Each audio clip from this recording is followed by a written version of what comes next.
Here's the run up, swing of the right leg, and we're underway. Here we go. You know what time the game starts? All right, here we go, fellas. Let's have a little fun today. Is anybody else tired, or is it just me? I got some advice for y'all. Take 2 weeks off, then quit. From the goal line to 5 to 10 to 15. Through a hole to the 20, to the 30, outside to the 40. He may be gone. Midfield to the 40, the 30, the 25, 20, the 10, 5. Touchdown for Desmond Howard.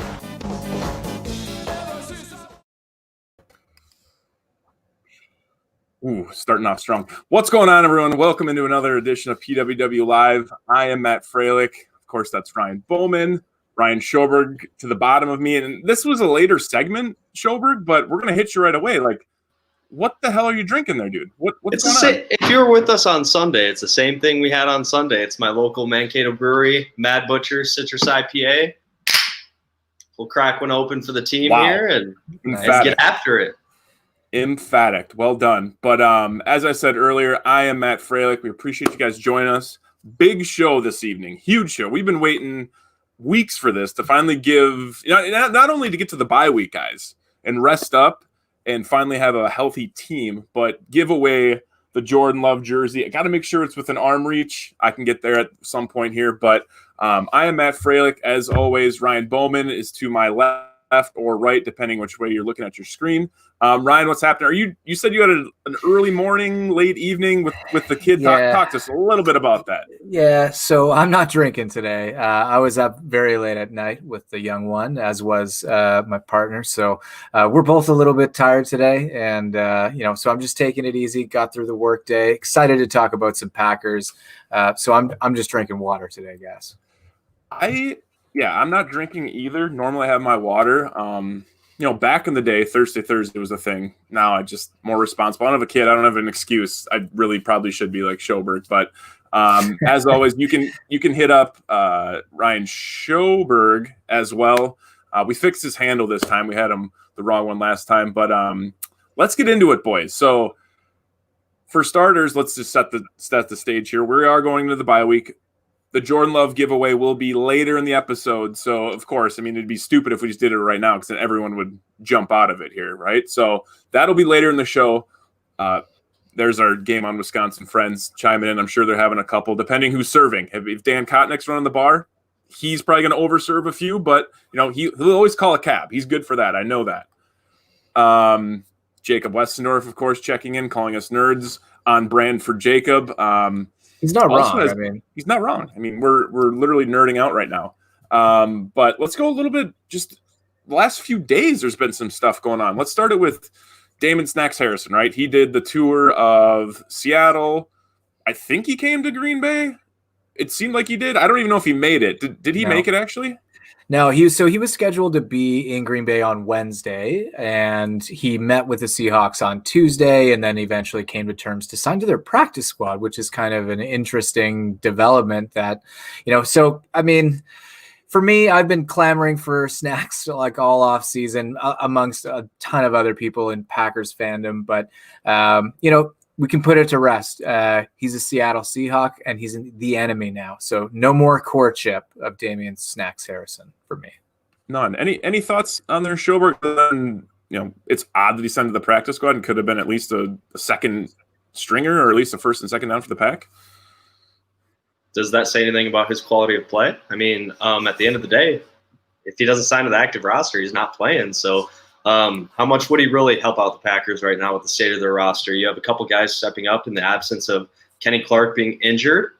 That's really promising for when Kenny Clark comes back. You can have these guys fill part-time roles instead of being expected to fill in for an all-pro type of guy at the nose tackle position. But like I said, how much does that really say about Snacks Harrison right now at this point of his career? He obviously didn't want to play in the cold weather of Green Bay because of his knee issue. So how effective would he really be up here in the bold north? That's why we have you on the stream and a part of the team, Schoberg. You're hitting us with the weather facts and the arthritis. That is pure gold from you. And as a reporter with a blue check mark, you should be pulling that stuff from you. But I thought it was strange. I mean, to go to a practice squad, I know the weird thing is, like, if anyone knows the Seattle Seahawks defensive line, it's pretty shitty. So, like, you would think he would have at least made the active roster. That was the surprising part for me. A couple other things happened. Our boy, Reggie Begelton, that saga. I mean, our man, we're trying to get him a job for State Farm, and justifiably so. But he gets cut. Sad. Bolton also gets cut or dismissed, off the IR or whatever. But Begelton's back on the practice squad. Did they cut him? What was the reason behind that? Either one of you want to chime in on that? Yeah, I'm not sure what the reasoning was, but I mean, you saw Darius Shepard was more involved in that offense. So I think as far as the call-up guys, there's a lot of trust in Darius Shepard from his experience last year, his full off season. And Reggie Begelton, I think was called up to be a reserve body with the absence of Alan Lazard and Devontae Adams. So, it's nice that he cleared waivers. I think the Packers probably anticipated if they cut him that he would in fact clear waivers and sign him back to the practice squad. So I don't think it's any indictment on Begelton. It was merely they needed the depth for game day. They don't need it going into the bye week. And, maybe they are looking at Equinemius St. Brown coming back off IR in time for Tampa Bay. Yeah, Bowman's spot on here. This isn't baseball where you can send a guy down and bring him right back up. You have to cut him and give every team in the NFL a chance at picking him up before he can hit the practice squad again. So ultimately, they needed that body, like you guys were saying. Didn't need him anymore. Had to cut him to get him back on the practice squad, and here we are.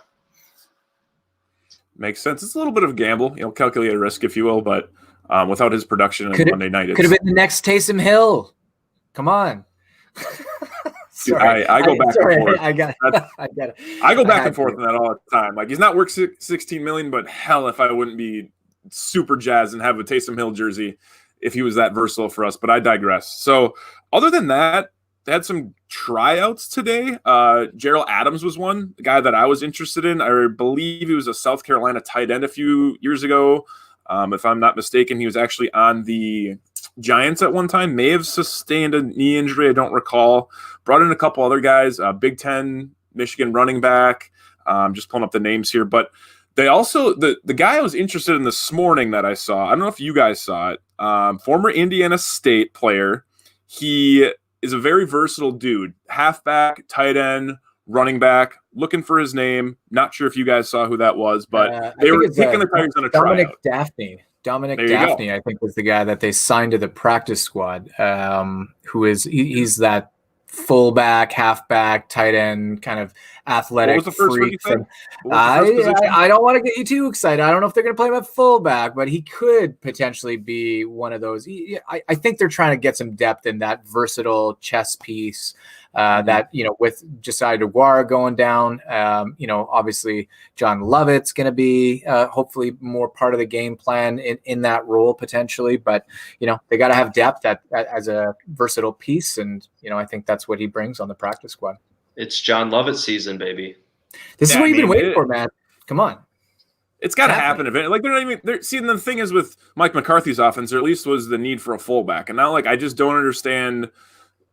I don't understand Matt LaFleur. Like, dude, he's gone through so many fullbacks and Nathaniel Hackett. It's like insane. So it's like either they're looking for this like diamond in the rough, or they just maybe the fullback doesn't make sense. Or they may be a guy that's so dynamic and hybrid that like it's just not out there.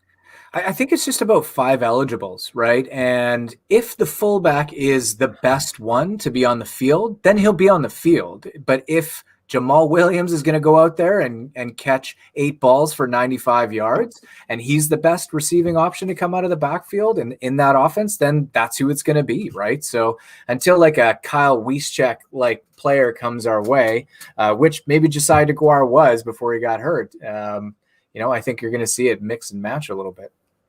I think you're right. I think while you're up there, Bowman, is he signed to the practice squad then, or did they just bring him in for a tryout? I heard that he was signed to the practice squad. Fantastic. That was the intention there, yeah.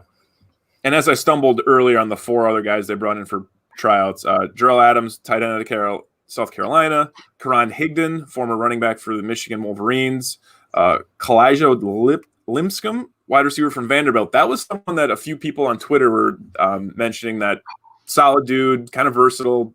We'll see what happens there. And then Chris Miller, safety from Baylor. Not, they've been bringing a ton of people for practices and tryouts. Nothing's really came from any of those. So just interesting to see a few names that a few people at least recognize. But let's get into a quick recap, guys, or maybe it's a long recap of week 1 to week 4.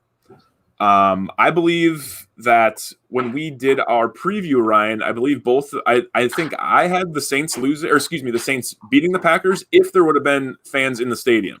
I believe you were on the same type of at least ideology. I think I called the Packers to win because I didn't think there would be fans in the stadium by then. I think in my mind, I was very pessimistic about the chances of actually having people in the stands, and it's kind of played out that way. So I think it would probably be a much different story if there were fans in there. Like, that's a different game for the Packers in my mind in that environment, probably in both scenarios, potentially with the Vikings and the Saints in weeks 1 and 2. But, you can only play the games that are scheduled in front of you, and you can only go to the stadiums, whether they have fans or not. We don't have fans in 2 of our home games, and guess what? We won them. So, whether or not that's fair or unfair, they don't ask you how, they just ask you how many. Mm-hmm. And I've thought for the last few months since Ryan and I recorded our preview episodes for the season that I was just a completely biased Packer fan. Not looking at, objectively, I felt like I was just really I had cheese just gooing out of me. I had the whole operation. And at this point, they're 4-0. Like, Schoberg, were your expectations 4-0? Where were you kind of before the season started, and where are you sitting now? So if there were to be more of a pessimistic person in this group right here, I would consider me to be that fan. Okay. 4-0, I was not expecting. I was expecting, to be honest, 3-1 or maybe even 2-2. But 4-0, we're sitting really good, even comparatively to the NFC right now. Probably in the driver's seat, if you want to say it, through the first quarter of the season for that one and only bye spot, and that's huge this year because there's not 2. So I think as the years go on, if we keep having 7 teams in the playoffs, you'll see the statistics really start to favor that number 1 seed getting to the Super Bowl because they have such a huge advantage getting every game at home and being the only team that gets the fresh bodies coming off the first week of the playoffs. Week 1 through 4 recap, we knew this offense was going to take a step forward schematic-wise. We weren't sure if the weapons were there to complement everything. They're there. They're there. Matt LaFleur has shown his ability to scheme in the first 4 weeks, and it has been a treat to watch. Saw a tweet via Zach Cruz today. The Green Bay offense ranks first in the NFL, and get ready for this. This is a long list. First in the NFL in yards per drive, in points per drive, in turnovers per drive, in plays per drive, in time of possession per drive, in drive success rate, in touchdowns per drive, in punts per drive, and 3 and outs per drive. Green Bay is number 1 in all those categories. They stay number 1. Your defense can be 25 or lower, and you'll still have a chance in every single game. So what does that mean for all the analytics folks that, we're saying that the Packers were primed for a regression because of their win ratio and their schedule and all that kind of stuff? So that kind of goes in the face of what we might have been hearing in April. 13 and 3, they were winning a lot of close games, if you will, last year. A lot of ugly games, if you will. Well, that's in year 1 of this offense where it was still a blended McCarthy-LaFleur offense. This year, Matt LaFleur's really taken out everything and just gone completely new, and it's been a treat to watch. It really reminds me of 2 years ago when the Packers were bad. 49ers came to town for Monday Night Football. They were really bad, but Kyle Shanahan called a hell of a game. And the final score was like 33-30 or something like that. And we went on like a last second field goal or something. Mason in that Crosby game, field goal. right? I was at that game. That was like Nick Mullins in there. Yeah. Like, And that was a CJ Beathard game. I was at that. That was CJ Beathard. Oh yeah. I think he threw. I think it was Mullins, man. I thought it was Beathard. I thought he threw for like 300 yards or something crazy in that game. But that game, like, that was the best schematic game that I've seen with the personnel presented to the coach. And this year, Matt LaFleur has really put himself in that upper echelon with Kyle Shanahan, with Sean McVay, if he's still there. Seems like they've taken a step back as far as their offense goes the past couple of years, but really in that top level of group of play callers in the NFL.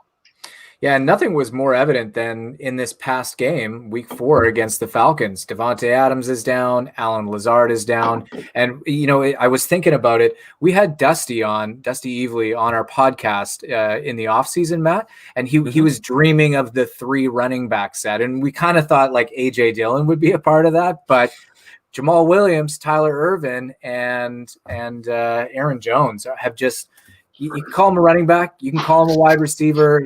I call them, what did you say, Schoberg? Weapons? Yeah, like it doesn't matter. Swiss Army knife. Just line them up, and they're going to get it done. Like I cannot – Aaron Jones, I've seen him be explosive, out of the backfield, lined up. But I was really impressed with Jamal Williams. Like if he can keep doing that, in that role, they can use him so much more than what he's been spelling Aaron Jones. Like if they can insert that into the offense, then you add in Devontae Adams and Alan Lazard when they get healthy. Like we're already dropping 30 burgers with literally 1 or 2 actual wide receivers out there. Wait till we're at full strength, rested off a bye. Like watch out, Tampa Bay. I don't think that's going to be an easy game for them. No, and I'm waiting. I saw that comment. I was waiting to chirp in with that. But Janelle's she knows. Janelle's fully aware that I am more fullback. I love the fullbacks, but it's like, dude, eventually, like one of them's got to stay in the team. Janelle, like at this point, if I was buying fullback jerseys, I would have an entire closet full of jerseys, just the fullbacks. I already have a closet full of jerseys, not fullback ones. So going forward, the rest of the season, with DeGuara out, which fullback stock are you buying for the rest of the year? See, he's not even a fullback to me. He doesn't. That in this offense, though, he is. That hybrid hybrid role is their fullback. You're right. At this point, I mean, I'm trying to think what they were really doing over the. I mean, I don't really see a guy on the roster that would fill that role. Love it, like would make sense, but he's not. He's just not getting the reps, and like he never really got the opportunities. But it's got to be Lovett just by the sheer like numbers. Like he's the only one there. I think they used Sternberger in that move, tight end fullback last year, especially like towards the end of the year, they used him there. So, I mean, that might be a way to get him going too. I know he's had a bit of an up and down start to the season, had a couple drops early on, but then, he's made some nice plays since then. Hasn't been super involved in the game plan, but maybe that's his opportunity this year to insert himself. For sure. And before we transition to the defense here, and I'm going to give you a few words on offense. Let's, we talked about Tyler Ervin, number 32. Is he early before the year started? When we were doing our roster breakdowns, like, is he a running back? Is he a receiver? I say at this point, if he's a running back, let's change his number to 88. Like, let's really get people pissed off that he's got a receiver number. Like, that's what I'm looking for. Change the whole number. The reverse Ty Montgomery, yeah. I want to really mess up with people's heads. Like, let's just make it, or maybe single digits for our weapons. Like, that would be something hilarious. But offensively, I've been impressed. Honestly, it's what Schoberg said earlier is just they've reached a new level for this offense. And I think the Kyle Shanahan offense is becoming even more and more prevalent. The Sean McVay, they talked a little bit about the comparison I saw on Twitter on Monday, recapping the Browns, what they've been doing right now. And with Kevin Stefanski and just the way he's running that zone blocking scheme, the Packers are up there for that too. So like, that's huge. Like they're able, and you get that deception, you get those guys in motion that you're able to, get the linebackers on their heels a little bit. And that's really what it's came down to. So to be honest, offensively, it's exceeded my expectations. Let's go defense, boys. Defense has been, to be honest, everything that the pessimistic side of me has expected. I've expected there to be really a lack of run defense. There's been zero run defense. It hasn't, I'm optimistic when we talk later on for week 6. Like, it's great and all that they are going to get healthy. Like, that's huge. Like that might help, and that might give me some, I guess, peace of mind until that game is kicked off in Tampa Bay. But really, like, it's crazy. Like, everything you thought that could go wrong besides the secondary has gone wrong. Christian Kirksey got banged up. We knew he was a liability for an injury right there. Bolton's now off the squad. They don't have him there. And just like defensive line, Bill Wynn, is he going to do anything? Like, I'm hopeful still that they'll be able to turn it around, but you look at the look at the games coming up, like later down the road. Tampa Bay's been running the ball okay. Texans, they're in a mental pretzel right now. Let's just put it that way. They got JJ Watt pissed off at their former could we coach. not have like traded for JJ Watt before, Bill O'Brien was out the door? Like, could we not have just been like, we'll give you, I don't know, somebody off IR for JJ Watt and like a 3rd round pick? Like, he probably would have done it.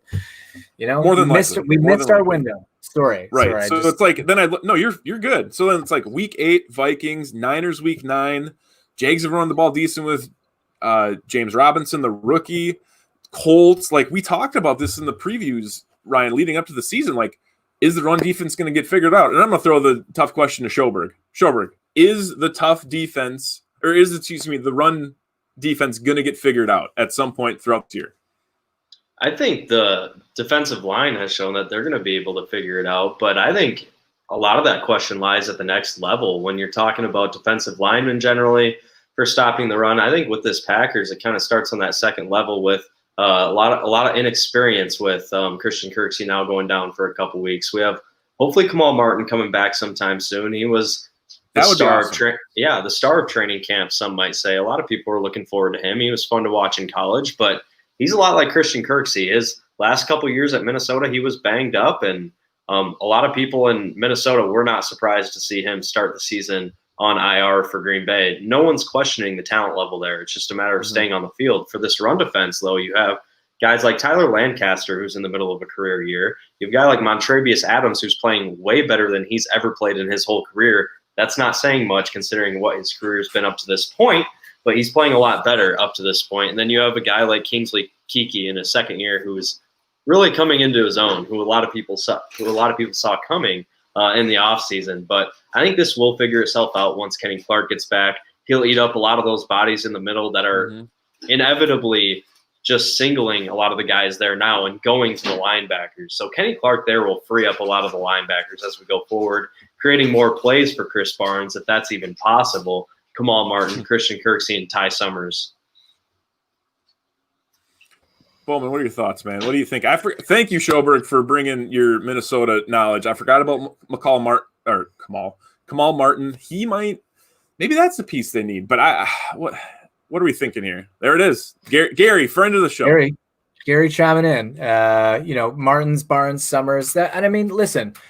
As far as the defense goes, I think they started off slow, but I don't think that's a unique scenario around the NFL. If you look at the points being put up right now by offenses against pretty much all the teams, like defenses are having a hard time. And it was the same thing in the lockout year. Offenses came out clearly ahead of defenses because the lack of physicality throughout training camp. Offenses can still nail down their timing. They don't rely on that physicality throughout the preseason and the off seasons to get dialed in as much as a defense does. So I actually really enjoyed, for the most part, what I saw in the Atlanta game specifically, right? They had some good defensive stands.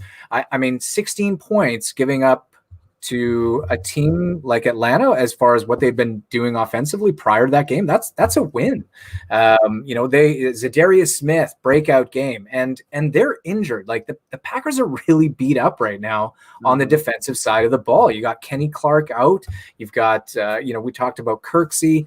Kamal Martin was slated to be the starter in next to Christian Kirksey. He's gone too. Chris Barnes has been a really, really nice surprise. I saw a stat there that he is the top rated rookie linebacker that's played at least 20% of the snaps. That's ahead of Patrick Queen, bro. That's what I'm saying. Patrick Queen. Like, that's ahead of guys. Like, and don't get me wrong. Like, revisionist history is fine. Nobody knew that Chris Barnes was going to play the way he has, but it's interesting to see him, a guy that was on nobody's radar whatsoever, didn't get drafted, be graded above that. And the tape, it holds up. Like, his tape is good, and he's where he's supposed to be.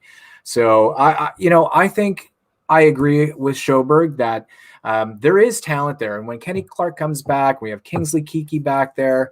Tyler Lancaster has looked good. Billy Wynn looked good in some limited reps in that Atlanta game. So Mike Pettin has shown over the years that if you want to try and beat him with the run game and take 20 plays and get 3 points out of it against this offense, go ahead. Good luck. Like, it's part of their overall model that the defense just has to be good enough to put the team into a position to get a few stops and give the ball back to Rodgers, because they're going to go down and score. So I'm not super concerned, but yeah, I mean, guys like Jair Alexander, I mean, he's amazing. Okay. Like, I'm surprised Schoberg doesn't have his white Jair Alexander jersey on. I've got my signed Jair football back there. I mean, he is just absolutely. Ridley was, I saw he was targeted 5 times while Jair was covering him, 0 interceptions, and Jair had him on lockdown like 24 out of the 28 like coverage snaps that were against Calvin Ridley. So like, what did Calvin Ridley have coming into that game? Like 130 yards and a touchdown, like 3 straight games with 100+ yards and or a touchdown. And he had a donut against Jair Alexander. So all pro year that everybody's been talking about, he's been talking about, like, yeah, it's here, guys. Jair Alexander is an all pro. You hear those beeps in the background? I don't. That's Green Bay backing up the truck, getting ready to pay Jair Alexander, because it's not going to be cheap. Pay the man. No. Pay the man. Nor should it be. He's deserved. No. He's deserved it, and it's just, I kind of forgot about that. We did the Pack-A-Day podcast on Monday night late, and I was going through and listening to the next day. I'm like, we didn't say a word about Jair Alexander, and it was just kind of one of those games where, like, Julio went out and you expected it to be a matchup, and by the time he had gone out, it was the second half and the Packers kind of ran away with it. But, like, and all of a sudden that random receiver's going off for them. Like, it's just, I kind of forgot about it, and it was kind of overshadowed by Zadarius Smith, and it was overshadowed by the offensive big plays they had going for on 4th down at that long drive in the first half. Big donut, Gary. That's with sprinkles and chocolate frosting, the good stuff. So we've been pretty positive thus far. We have. But our one guy, Bowman, has really wanted to come around for as long as I've known him. Here we go. Where the hell is Josh Jackson? Yeah, it's a great question. I know he hasn't really taken advantage of some of those opportunities, right? Like, I did see in the game that there were some injuries in the secondary. Kevin King was out with a quad. They pulled him out. And he was out there and he gets a holding call, like kind of it's not about his talent. It's about his technique. And, he was on the outside. They didn't put him in the slot, which is good, because we talked about that in the offseason, like that. I hope when and if he gets his opportunities, it's on the outside, playing in a more zone capacity.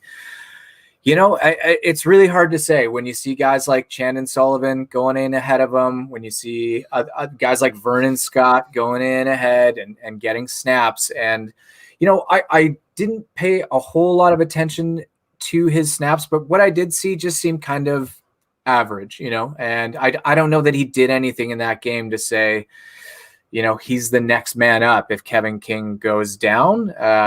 But it's not a question of talent. Like I said, I am still a Josh Jackson believer, and I always will be, because I was hyped about that guy coming out of the draft, and you see the ability there. I think it's just a matter of working on that technique. He's still a raw player, is from what I see on the tape. I don't know, Schoberg, what do you think? So I remember one play from Josh Jackson's Monday night debacle against Atlanta. He went in, and the Packers played zone. They played to his strengths. That's what you do. You play to your best player's strengths, right? They come in, he plays zone. He makes one bad read. He played an underneath coverage when a guy busted loose deep. Could have been a deep completion. Wasn't. Thank you, Matt Ryan. Anyway, he was immediately pulled, and Kadar Holman took his spot. And I think that's where the trust is. That's where the trust level is at right now with Josh Jackson in the game. You make one mental error, one mental lapse, and it doesn't even cost the team. They're pulling you anyway, because you got to know that stuff by now in your 3rd year. That's fair. Yeah, I mean, I like Josh Jackson. Don't get me wrong. I think I'm in the same boat as Bowman was when he was coming out of Iowa. Like, I thought he was a first-round grade. I was ecstatic when they got value with him later in the draft. But, like, I think it's one of those things that's why he went later in the draft. It was just that he didn't have that quickness, that speed that you want to have. And, like, his teammate Desmond King's doing pretty damn good for the Chargers right now. And, like, I just don't think he's quick enough. I think that's just really what it comes down to. But we won't turn this PWW Live into a bash Josh Jackson or resurrection show by no means. But before we get into the bye week preview, any last thoughts between week 1 and week 4, gentlemen? Hey man, the Packers are 4-0. I had them 3-1 going into the bye when we did our previews, Matt. I think you did too, and we had like different games that we had picked maybe. But man, 4-0 going into the bye. This offense is so fun to watch. I think we were talking at some point. We just said, like, I don't know what play they're going to call. I don't know what route that guy's going to run.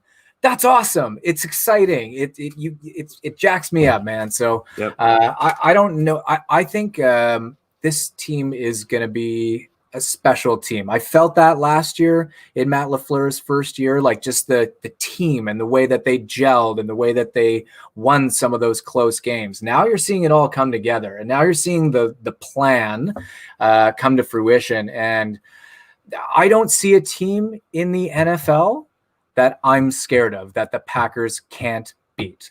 I'm not saying they're going undefeated. I'm just saying there isn't a team out there that scares me, especially in the NFC. I think they are the lead dog. So I don't think that's wrong. I don't think that's wrong, to be honest. It's just because of the lack. I mean, Seattle's super tough. Like, don't give me like I would have loved to see, or even the Cowboys. They're decent right now. Like, they got stuff to figure out on, but you look at the Chiefs, they were so against. I mean, really, they should have kicked the shit out of the Patriots. Like, with Stidham got a run and Brian Hoyer. You weren't even playing with Cam. Like, dominate that game. They're good. But yeah, I mean, I like what the Packers are doing. I think they keep any offense on the heels, or any defense on the heels. Shober, you look like you were disagreeing. No, I'm just kind of thinking of teams in the NFL. There's no team in the NFC that scares me this year. Not the Seahawks? No, I think the Packers right now have the Seahawks number. Okay. Russell Wilson just seems to always kind of collapse against Green Bay for whatever reason. But I will say Baltimore and Kansas City, I don't think Green Bay beats 2 out of 3. Now, that's where the NFL is different, obviously. You only play one game, and that one game is all that counts. But I see major issues with our defense trying to either, 1, contain Lamar Jackson. That doesn't happen. Or 2, try to slow down Pat Mahomes, as we got a little bit lucky last year with Matt Moore being at the helm for Kansas City. But those 2 teams do scare me out of the AFC. Josh Jackson and Matt Moore slander show. So let's get into the bye week overview, right? So these next topics are going to go pretty fast. Obviously, week 1 through 4, a little bit more to talk about. But right now, you guys, I think, I don't know if you've noticed, but Aaron Rodgers has been on the Pat McAfee show recently. I love the Pat McAfee show on Tuesdays. I used to watch it all the time because I have an option. I can just have it up on YouTube at work and just listen to it all day, but kind of put that to the side. Now I'm only focusing on the Tuesdays, but God, that's fun. Like, I don't know if you guys catch that television. It is fantastic. Like, he's given you more than he's ever gave, from his perspective and his like perception. However, he's also kind of keeping some stuff close to the chest. So in that same breath, he talked about how they prepare in bye weeks. You don't necessarily look towards the following week already. You kind of review yourself, right? You do a little bit self-analysis. That's what he spoke about on Tuesday when he was on the show. And it's really just a time to really reflect. And, there's no reason. What would be the point of looking towards, Tampa Bay already? Who knows what's going to happen? Because they're playing tonight, Thursday Night Football. We'll get to that later on. But, like, Chris Godwin's banged up. Mike Evans is going to play. Leonard Fournette's been banged up. Like, it doesn't really make sense to look at the team until maybe after their game tonight, or, it just doesn't make sense at this point. But 2 questions for both of you. I'll answer after. We'll start with Bowman. First question is, what are you looking at for the Packers to improve on? Aaron Rodgers talked about self-reflection and stuff. is there something specifically that we haven't already touched on and beat the hell out of, like the run defense? But is there something that you look at, maybe special teams, offensive play calling, maybe some just fundamentals on defense? Bowman, what are you thinking? Yeah, and I mean, the first thing that would come to mind is tackling. They for sure, you can call run defense, pass, like everywhere on the field, they need to tackle better. And you can't, unfortunately, I think it was Aaron Nagler asked Matt LaFleur about that a couple of weeks ago, where he said, like, are you tempted after seeing the poor effort with tackling to go to some live tackling drills? And Matt LaFleur was like, like, so there 0%. I'm not gonna do that. So, I think that's going to improve over the bye week? No. One thing I would like, if they're self-scouting and they're looking for opportunities on the offensive side of the ball to improve, it's in short yardage, and it's in not so much the plays that they're calling, although, shotgun run on 4th and 1 is like never a thing that I will enjoy watching, regardless of who the coaching staff is. I'm not a fan of that, but the personnel. Get A.J. Dillon in there doing what A.J. Dillon does, and get those A.J. Dillon legs some work. Like, he will get you the 1 yard. I virtually guarantee you, even on a poorly blocked play right up the gut, A.J. Dillon is going to get you a yard. So if they're self-scouting, that would be my number one thing. Short yardage offense, because really, other than that, on the offensive side of the ball, I don't have anything to complain about. They've executed perfectly called game plans. Rodgers is on fire. They have weapons that can step up in any type of game plan, and they can beat you in a multitude of ways. So, it's just some of those critical times where it's 4th and 1 or 4th and goal, and you need that 1 yard.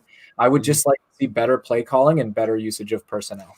And we talked about that. I mean, not to self-plug again, but we talked about that on Pack-A-Day, the night after the Monday Night Football game. And Dan brought it up to me. He's a big Madden guy, Dan Kotnick, and he's like, in no scenario, virtual football, regular NFL, do you call a 4th and 1 play and you run the ball out of shotgun? No one does that. That is the dumbest thing ever. And Matt LaFleur yesterday in the press conference, he actually talked about that, how he's like, I probably should have called timeout.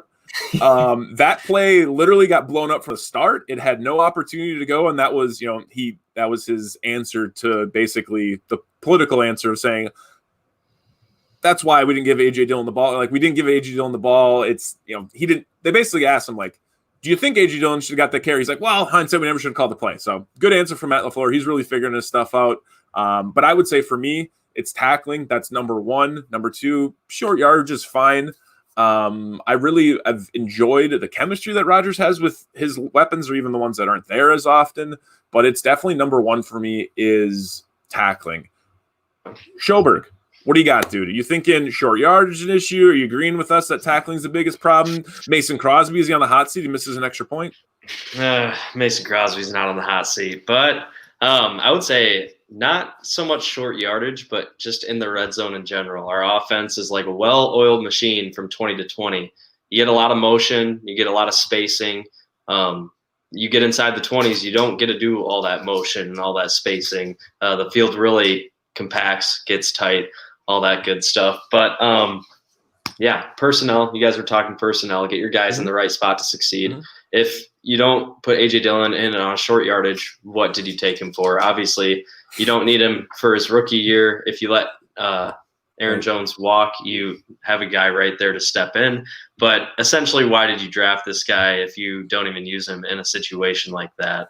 What was your second question? I'm trying to think on the fly. I only hit you with one. I didn't want to overwhelm you. Sometimes I feel like I can do that with my question answer. My second question is most important person to come back from injury. Obviously, bye week, we always look at it as it's like, great, we get to get healthy, right? Not a lot of people look at it the schematic like Aaron Rodgers mentioned on the show. So that was going into it before we record. I was like, well, easy question is who's the most important person to come back from injury? Schoberg, who do you think? Best player, maybe Devontae, but for me, that's not the case as far as most important guy to come back. I think Matt LaFleur, like I was talking about earlier, has shown the ability to scheme this offense to success with Aaron Rodgers at the helm. You can put anyone in any position and they will look good. It's just a matter of those guys staying healthy. Then you don't really have the bodies behind them. If they were to get injured, if you had a guy like Devontae in there or Alan Lazard or anything of those sorts. But I'm going to go the other way here. I'm going to go Kenny Clark. He is super vital to what this defense needs to do on as far as the run defense side. He creates a lot of opportunities for linebackers, eats up blocks, and even gets stops himself.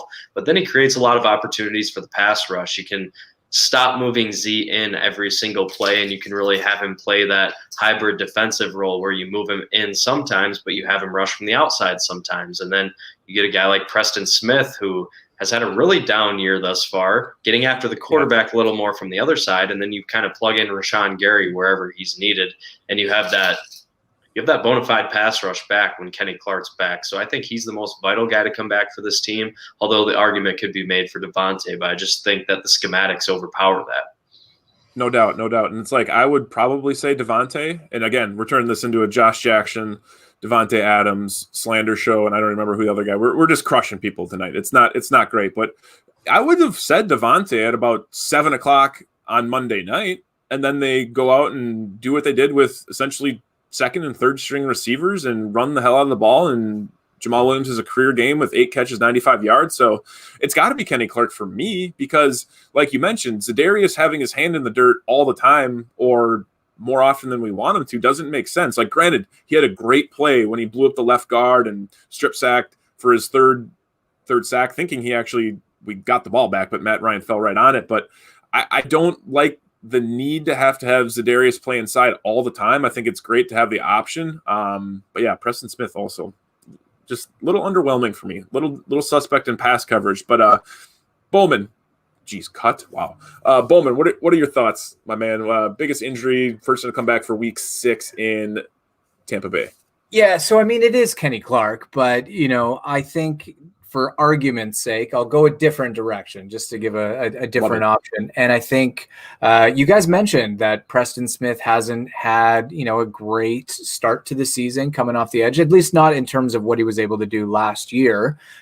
So I'm going to say Rashawn Gary. What we saw from him in the first few games before he got injured was really good. Like, he was actually the Packers' best edge rusher from any grading metric that you want to use. It was him. And I think he is primed for this year. I think he still has 1.5 or 2 sacks and a lot of pressures, a couple of QB hits. And, what he adds from a versatility standpoint, if Preston Smith is not a go, or even if he is, they can get all 3 of those guys on the field. And I think having all 3 of those guys on the field, in addition to Kenny Clark, adds an element to that front 7 that just it's a completely different front 7 with those 2 guys in the equation. So yeah, it's Kenny Clark because he is the heart and soul of that front. But Rashawn Gary is not far behind Za'Darius Smith from an impact player standpoint in this defense this year. So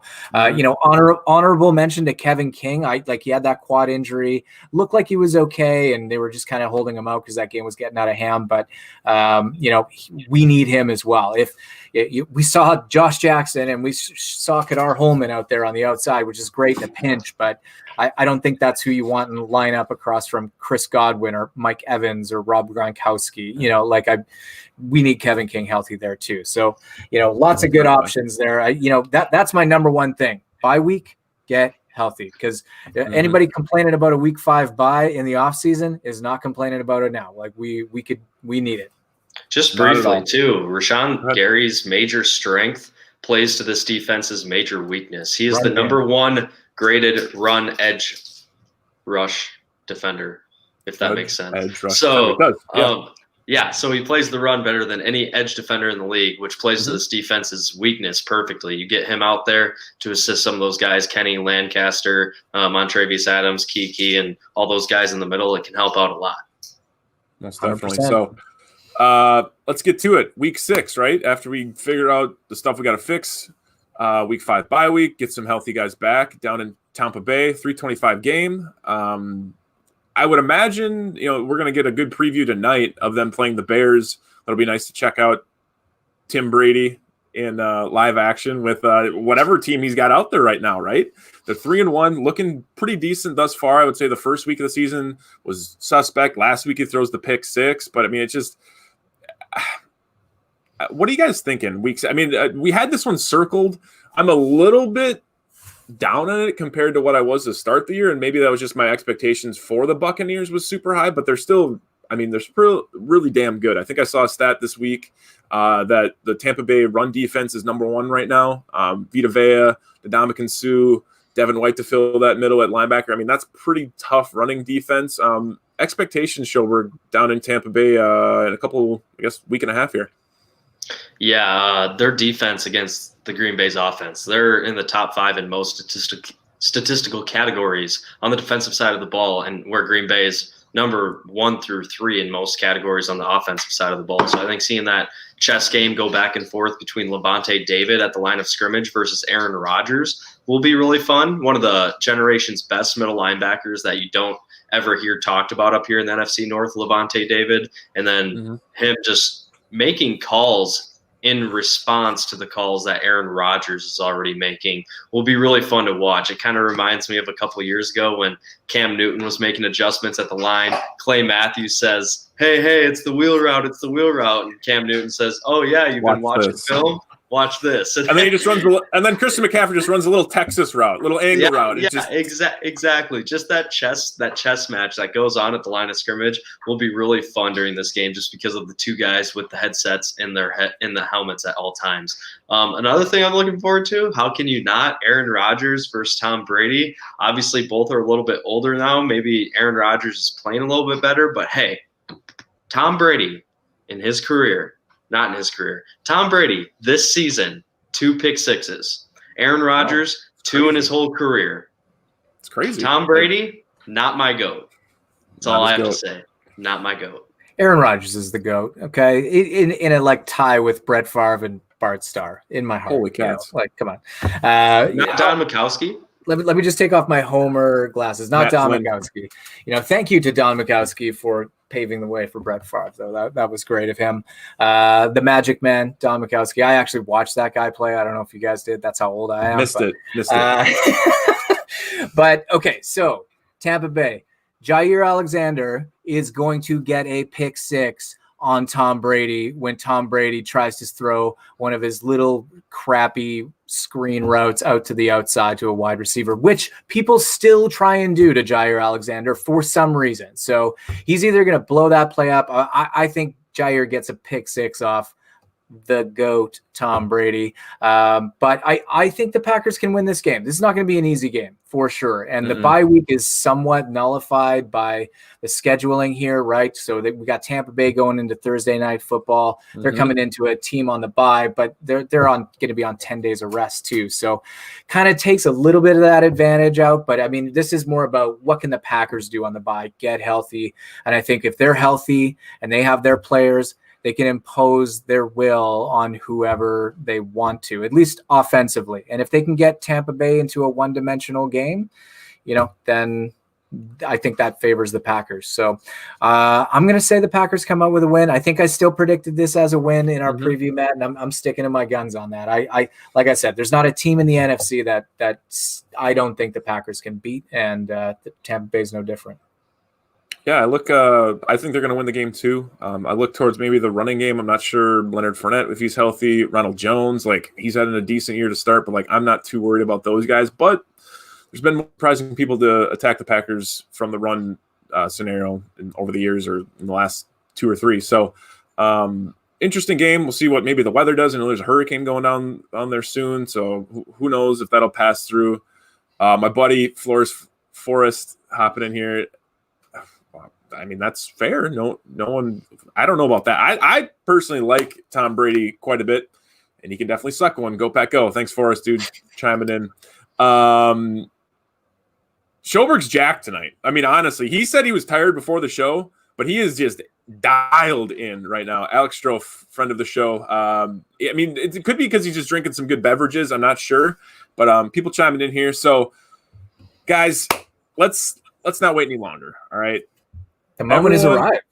Everyone that's still here is here for probably Schoberg's good looks or at least the giveaway. Now, regardless of your intentions of here, we have, to be honest, I mean, I think Schoberg, tell how many people. So Schoberg went through this afternoon, and figure it out how many people were eligible for the giveaway. Do you have a rough estimate, Schoberg, of like how many people, like they had to retweet the tweet, like it, follow our page, Packers Worldwide on Twitter? Where were we sitting?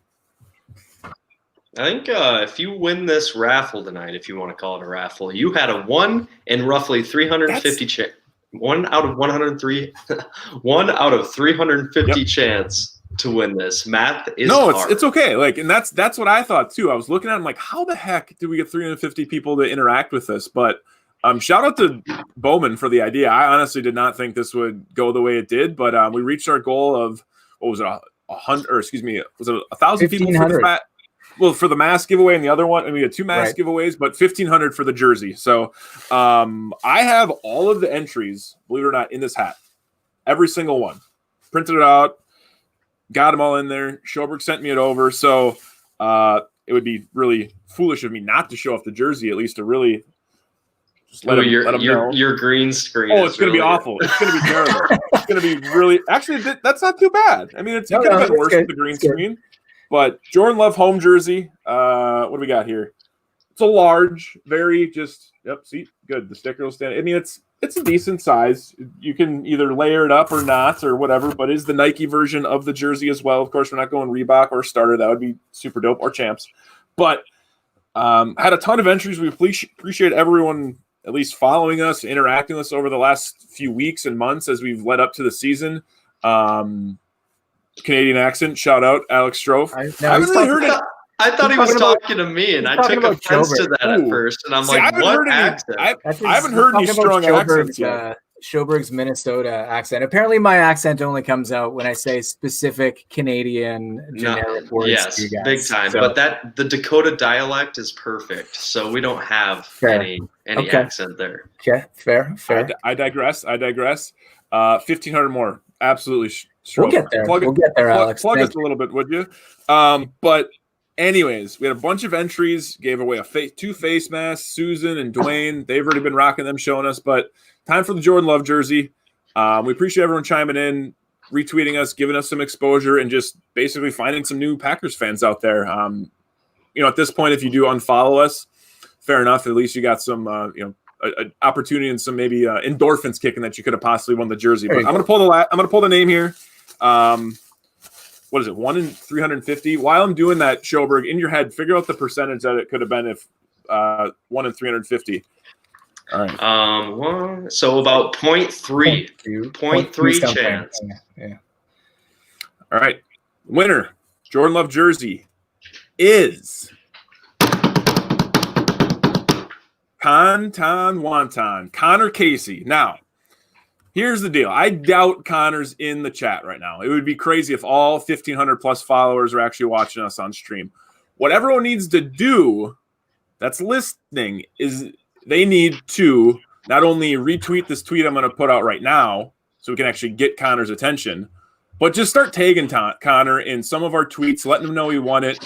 That'll make our lives a little easier to track this young man down. I believe he's from Tennessee or something along those lines. If I pull up his Twitter, he's the only Kentucky. 10 I see. He's a Kentucky guy. Rough joke. He's a Kentucky guy. So let's tag him. Let's let him know he won the jersey. I can already see our views dropping here as we release this. But shout out to Connor. Shout out to everyone that was able to at least hang in there with us, and congratulations on winning the jersey. Awesome. We'll be definitely doing more giveaways. Bowman's the founder of this thing. So Bowman, what do we got coming for people in the future? You said a couple of things for YouTube. Brand new car. What are we thinking? Yeah. Well, hey, listen, this worked out really well. We got a bunch of new followers, coming along and kind of joining us for the ride on our journey through Packers fandom here. So that's been super awesome to see. Lots of people engaged. So we're going to do more giveaways, and I think the next giveaway is going to be for a YouTube specific giveaway. We've got a lot of followers on Twitter. We got a lot of followers on Facebook right now. Instagram's doing great, but I think where we really need to focus is right on YouTube. So if you are watching this, go to our YouTube channel, like and subscribe to our YouTube channel, because we're going to be doing some exclusive giveaways there. We'll still do some giveaways on Twitter. We're going to be doing stuff all year, but I think the next big one is going to be a YouTube specific. Has So to be.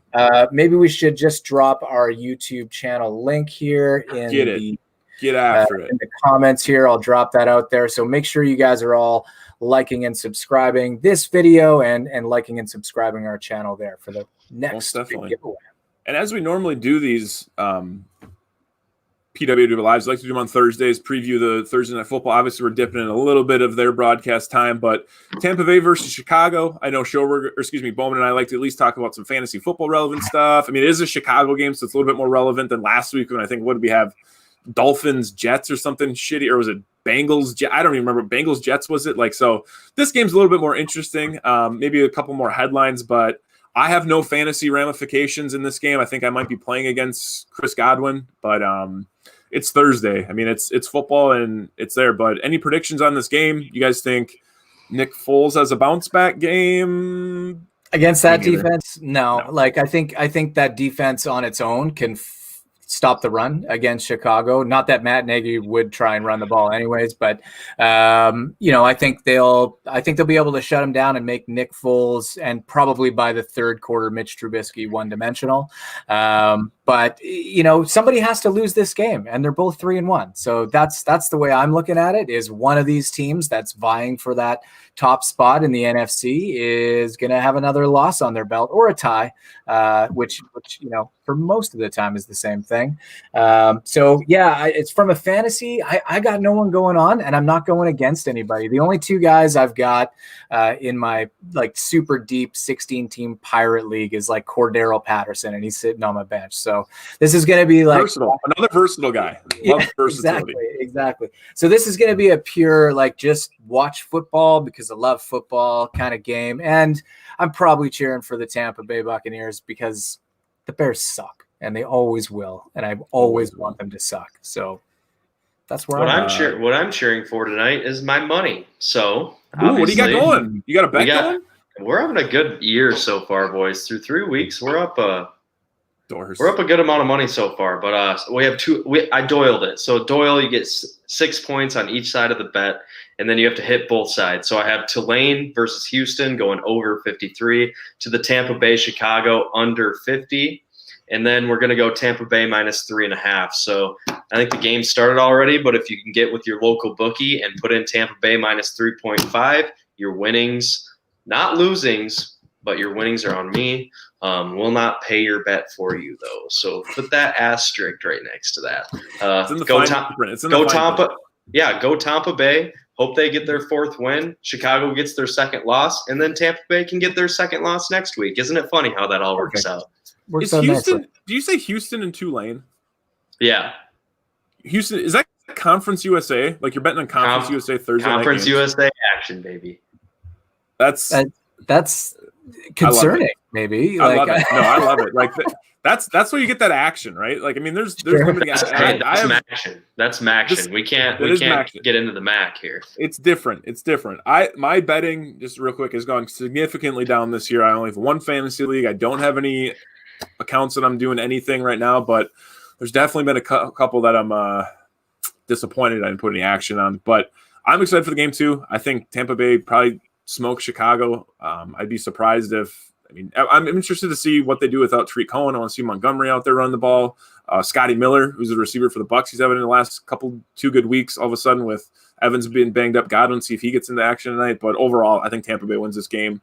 Tampa Bay seems to me like a solid 3-1. Bears definitely are a fake 3-1 little pig with lipstick on, in my opinion. But as we wrap up here, we're almost wrapping up in an hour here. Do you have something, Bowman, quick? No, I was just going to say like a 3 dressed up as a 9, but that's just going to date me even more. I don't know if you guys know that song. It's like when you go like this and a girl's standing on her own. Or she's standing with a group of girls. You go like this. She looks like an 8.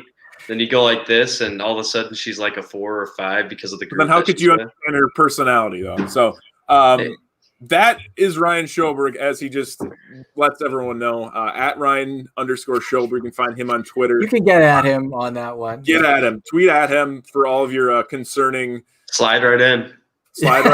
Go ahead. To my side is, of course, Ryan Bowman, at Ryan Bowman, PWW, founder of Packers Worldwide and everything raining under it. awesome show today, guys. Really great job. I, of course, am Matt Freilich at Matt_Frey_. Get it. Thank you. I love the haters. Get a hold of all of us on Twitter. We love interacting. I know just any questions you guys have, anything you want us to talk about on the podcast, or the lives, any suggestions. I've got something. I can't remember who it was. I think it might have been Schoberg's that sent me a retweet about people under 200 followers just be tweeting into the void. Okay, so our account has 1,500 followers, and I'm the founder, and I'm sitting here at I think 181, and Schoberg's trolling me here on my followers. So come on, at Ryan Bowman PWW. Follow me on Twitter. I'm crying. So that Schoberg can get off my case about my weak Twitter following, guys. Please help a brother. He was all tired and stuff, and all of a sudden he's just full of piss and vinegar tonight. He's just coming after us. When aren't I full of piss and vinegar? But yeah, hey, Ryan really be tweeting into the void. What can I say? Void, man. Into the void. Thankfully, we've got 1,500 on followers on Packers Worldwide to retweet my tweets that go into the void. So, that's but it would be nice if I didn't need the help. And you guys, if you love what we do, it's mostly, similar opinions. I'm a little bit of a nerd, but give me a follow on Twitter. Check it out and make sure you're following Ryan Schoberg and Matt Freilich and our fourth member of the team who's not on here today, Kieran Sprecher. He's doing a lot of great writing for us on the site as well. You guys stay connected with us. Obviously, Instagram, Facebook, Twitter, YouTube. Check us out all of our lives, PWW halftimes, all of our articles. Check out the website as well. But like I said, for Ryan Schoberg, Ryan Bowman, I am Matt Freilich. You guys be well and stay cool, all you cool cats and kittens. Now here's the run-up. Swing of the right leg, and we're underway. Here we go. You know what time the game starts? All right, here we go, fellas. Let's have a little fun today. Is anybody else tired, or is it just me? I got some advice for y'all. Take 2 weeks off, then quit. From the goal line to 5 to 10 to 15. Through a hole to the 20, to the 30, outside to the 40. He may be gone. Midfield